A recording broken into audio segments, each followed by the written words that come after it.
మీరు రోజు ఇండక్షన్ వాడుతున్నారా? మరి తర్వాత కరెంట్ బిల్ ఎంతొస్తుందో కదా! అందరికీ తెలీదు కదా! మాకైతే ప్రెజెంట్ ఇంట్లో గ్యాస్ లేదండి. మేమైతే రెగ్యులర్‌గా ఇండక్షన్ మీదే నేను వంట చేస్తున్నా. అంటే ఇప్పుడనే కాదు, ఇప్పుడు ప్రెజెంట్ అయితే గ్యాస్ లేదు. కానీ గత 6, 7 సంవత్సరాల నుంచి నేను ఇండక్షన్ యూజ్ చేస్తున్నా. సో, అది ఎన్ని వాట్స్ అయితే మనకి కరెంట్ ఎంతొస్తుంది? దాన్ని ఎట్లా యూజ్ చేయాలి? ఎట్లా క్లీన్ చేసుకోవాలి? షార్ట్ సర్క్యూట్ కాకుండా ఎట్లా చేయాలి? తర్వాత కరెంట్ బిల్ ఎంతొస్తుంది అన్నది డీటెయిల్డ్‌గా మీతో షేర్ చేసుకోవడానికి మీ ముందుకొచ్చానండి. మరి అంతకన్నా ముందుగా వీడియో కనుక మీకు నచ్చినట్లయితే ప్లీజ్ ఒక్క లైక్ ఇవ్వండి. దాని ఇండక్షన్ గురించి పూర్తిగా తెలుసుకోవాలి అనుకుంటే వీడియోని స్కిప్ చేయకుండా పూర్తిగా చూడండి. అలాగే ఛానల్‌ని ఫస్ట్ టైం విజిట్ చేస్తున్నట్లయితే నా వీడియోస్ కనుక మీకు నచ్చినట్లయితే సబ్స్క్రైబ్ చేసుకోండి. పక్కనే ఉండే బెల్ ఐకాన్ని యాక్టివేట్ చేసుకుంటే నేను పెట్టే వీడియోస్ అన్నీ నోటిఫికేషన్ రూపంలో మీరు చూసేందుకు అవకాశం ఉంటుందండి. ఇంకా లేట్ లేకుండా వీడియోలోకి వెళ్ళిపోదాం పదండి. మాకైతే ప్రెజెంట్ గ్యాస్ లేదని చెప్పే కదండి. పూర్తిగా నా వంటంతా కూడా నేను ఇండక్షన్ మీదే చేస్తున్నాను. అంటే 1 బై 1 చేసుకోవాలి కాబట్టి కాస్త ఎర్లీగా లేచి స్టార్ట్ చేసుకోవాలి వంటని. ఇంకా ఈరోజు వంట అయితే అయిపోయింది. బాబు క్యారేజ్ అయితే ఇచ్చేసాను. ఈరోజు మరి ఏం వండాను అని అంటే ఇదిగోండి, బంగాళదుంప శనగపప్పు కూర అయితే చేసా. ఇది తీసి పక్కా పెట్టేస్తూ ఉండండి. ఇంకా దీని మీద కనుక ఏమైనా పాలు గట్రా పొంగాయనుకోండి, మనకు కొంచెం షాక్ సర్క్యూట్ అయ్యే అవకాశాలు ఉంటాయి. సో పొంగకుండా మనం దగ్గరే ఉండి చూసుకుంటే సరిపోతుంది, ప్రాబ్లం ఏమి ఉండదు. ఇంకా మొత్తం మన వంట అంతా అయిన తర్వాత నీట్గా ఇట్లా తుడిచేసుకుంటే అయిపోతుందండి. ఇన్ కేస్ ఏమైనా పడ్డాయనుకోండి, మరీ పడకుండా మనమైతే వంట చేసుకోలేము కదా. కర్రీ వండినప్పుడు కానీ లేకపోతే రసం మరిగినప్పుడు కానీ అవి తుల్లుతూ ఉంటాయి కదా. వెంటనే ఇట్లా వంటంతా అయిపోయిన తర్వాత కొంచెం ఇట్లా మనం తుడిచేసుకుంటే, అది కూడా ప్లగ్ రిమూవ్ చేసి, ఓకే, ప్లగ్ రిమూవ్ చేసి మనం తుడుచుకుంటే మనకి ఏమాత్రం కూడాను షాక్ సర్క్యూట్ అవ్వకుండా ఉంటుందండి. ఇక్కడైతే మనకు కొన్ని ఫీచర్స్ ఇస్తాడండి, మీకు క్లియర్గా చూపిస్తా చూడండి ఒక్కొక్కటి. ఇది ఆన్ ఆఫ్ బటన్ అండి, ఆన్ ఆఫ్. నెక్స్ట్ ఇది మనకి హీట్ పెంచుకునేదండి. అంటే మనం చూడండి, ఇప్పుడు గ్యాస్ మీద పాలు కానీ పెట్టామనుకోండి, పొంగడానికి వస్తుంది అనేటప్పుడు మనం సిమ్లో పెట్టేసుకుంటాం. తర్వాత ఏదైనా తొందరగా కావాలి, ఎసరు పెరగాలి, తొందరగా కావాలి అంటే గ్యాస్ మంటని పెంచుకుంటాం. సో అట్లా పెంచుకునేది ఇది, తగ్గించుకునేది. Minus, plus. ప్లస్ మనకి పెరుగుతుందండి, మైనస్ అయితే తగ్గుతుంది. అలాగే ఇక్కడకు చూడండి, మనకి 7 ఫీచర్స్ ఇచ్చాడండి. చూడండి, మీకు ఇంకా క్లోజప్లో చూపిస్తా చూడండి. ఫస్ట్ వన్ మనకి కుక్కర్ ఇచ్చాడు. నెక్స్ట్ వన్ మనం ఫ్రై చేసుకోవడానికండి. తర్వాత ఇగురు కూరలకి ఇది. తర్వాత పాలు. తర్వాత తావా పెట్టుకునేది.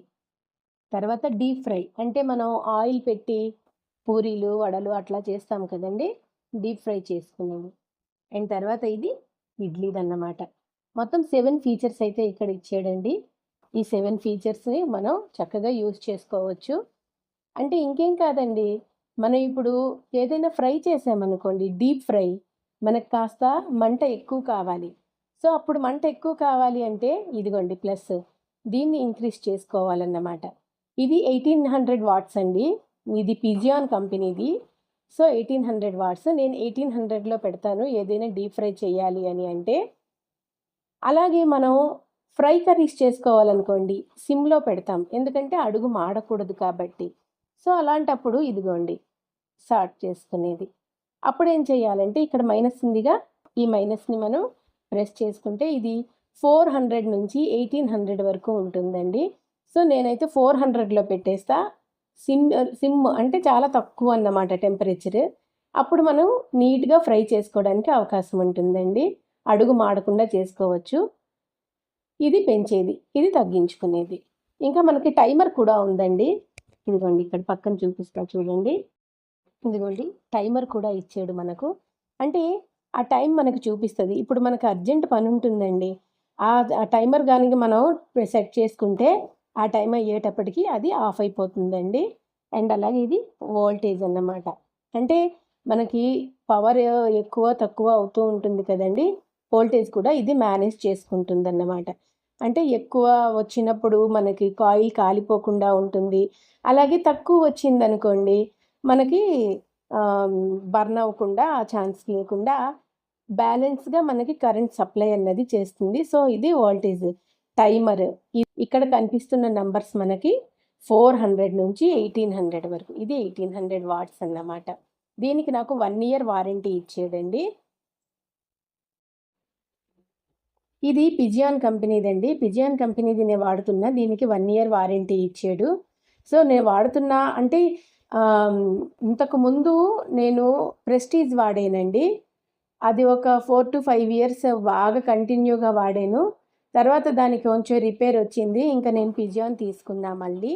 అంటే బడ్జెట్ ఫ్రెండ్లీగా ఉందని చెప్పి ఇది తీసుకున్నానండి. ఇదిగోండి పిజియాన్ కంపెనీ. అయితే ఇక్కడ నేను మీకు స్టార్టింగ్‌లో చెప్పాను, రెగ్యులర్‌గా బాగానే యూజ్ చేసేస్తున్నాము, మరి కరెంట్ బిల్ ఎంతొస్తుందో అని చెప్పి. కరెంట్ బిల్ అయితే మాత్రం 500 నుండి 600 వరకు రావచ్చండి.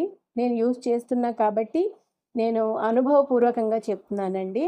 నేనైతే కంటిన్యూగా వాడుతూ ఉన్నాను. ప్రెజెంట్ మాకైతే గ్యాస్ కూడా లేదు. మొత్తం వంటంతా కూడా నేను ఇండక్షన్ మీదే చేస్తున్నాను కాబట్టి నాకు తెలుసు. కరెంట్ బిల్ అయితే 500 నుండి 600 అంటే 500 నుంచి 600 మధ్యలో కరెంట్ బిల్ అయితే వస్తుందండి మనకి. మరి తప్పదు కదండీ! గ్యాస్ లేదు అనేటప్పుడు మనం బిల్ ఎంతొస్తది అని ఇంకా అవి చెక్ చేసుకొని కూర్చుంటే మనకు రోజు గడిచేది ఎలా చెప్పండి? తెల్లారితే పిల్లలకి క్యారేజీలు రెడీ చేయాలి. ఎట్లా అవుద్ది చెప్పండి? సో, మనం బడ్జెట్ కూడా చూసుకోవాలి కదా! బడ్జెట్ చూసుకునే మనం ఏదైనా చేసుకోవాలి కాబట్టి మనం బడ్జెట్ ఫ్రెండ్లీగానే ఉంటుందని నేనైతే చెప్తానండి. అయితే ఎక్కువగా మనం షార్ట్ సర్క్యూట్ కాకుండా మాత్రం జాగ్రత్త పడాలి. లోపలికి వాటర్ వెళ్ళకూడదు. వాటర్ వెళ్ళకుండా అంటే దగ్గరే ఉండాలన్నమాట. అన్నం ఉడికేటప్పుడు గానీ, పాలు, చాయ్ పెట్టుకునేటప్పుడు గానీ, పాత్ర నిండుగా మనం ఏదైనా సరే పెట్టుకునేటప్పుడు పొంగితే మాత్రం లోపలికి వెళ్తుంది కాబట్టి షార్ట్ సర్క్యూట్ అయ్యే ఛాన్సెస్ ఉంటాయి. సో, అట్లా కాకుండా జాగ్రత్త పడితే మనకి ఇది ఫ్రెండ్లీ కుకింగ్ స్టవ్. మీకు ఒకసారి దీని మీద ఎటువంటి పాత్రలు యూజ్ అవుతాయి అన్నది నేను ఒక్కసారి మీకు చూపించే ప్రయత్నం అయితే చేస్తానండి. స్విచ్ ఆన్ చేశాను. ఇదిగోండి స్విచ్ ఆన్ అయింది. ఇది మీకు చెప్పా కదండి ఆన్ ఆఫ్ బటన్. సో, ఆన్లో ఉందండి ఇప్పుడు దీని మీద నేను ఇదిగోండి ఇది పెడతా. రాగి పూత ఉన్నదండి.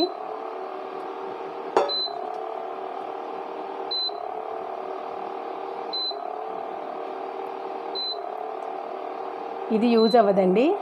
ఇట్లా రాగి పూత ఉన్నవి వీటి మీద యూజ్ అవ్వదు.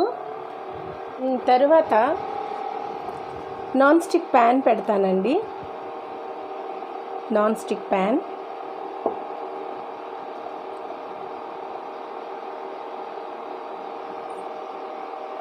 ఇది కూడా యూజ్ అవ్వదండి.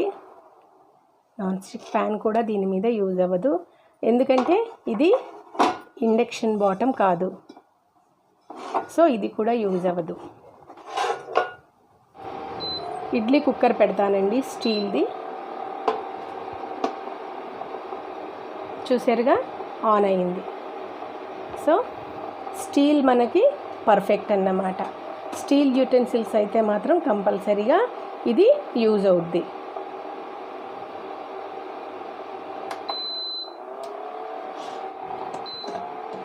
అండ్ అలాగే మీకు చెప్పాను కదండి స్టీల్ అయితే కరెక్ట్గా సరిపోతాయి అని చెప్పి.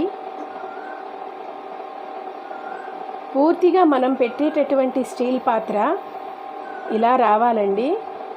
మొత్తం ఈ సర్కిల్ అంతర్గా వచ్చిందనుకోండి మనకి వంట అన్నది తొందరగా అవుతుందండి. అంటే ఫ్లాట్గా ఉండాలి. అర్థమైంది కదండి మీకు?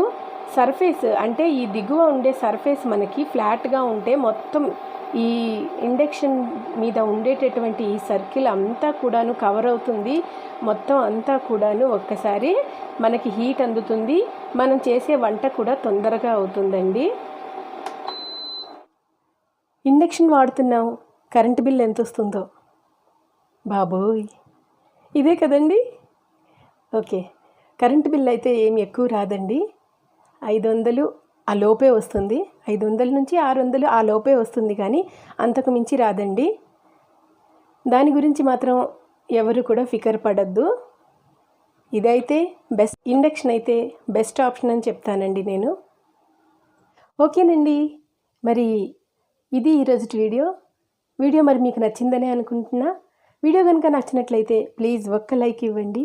అలాగే ఛానల్ని ఫస్ట్ టైం విజిట్ చేస్తున్నట్లయితే, నా వీడియోస్ కనుక మీకు నచ్చినట్లయితే, మీకు ఇన్ఫర్మేటివ్గా ఉంటే ప్లీజ్ నా ఛానల్ని సబ్స్క్రైబ్ చేసుకోండి. పక్కనే ఉండే బెల్ ఐకాన్ని యాక్టివేట్ చేసుకుంటే నేను పెట్టేటటువంటి వీడియోస్ అన్నీ ఎప్పటికప్పుడు నోటిఫికేషన్ రూపంలో మీరు చూసేందుకు అవకాశం ఉంటుందండి. మరో చక్కని వీడియోతో మళ్ళీ మిమ్మల్ని రేపు కలుసుకుంటాను. అంతవరకు సెలవు. Thank you for watching.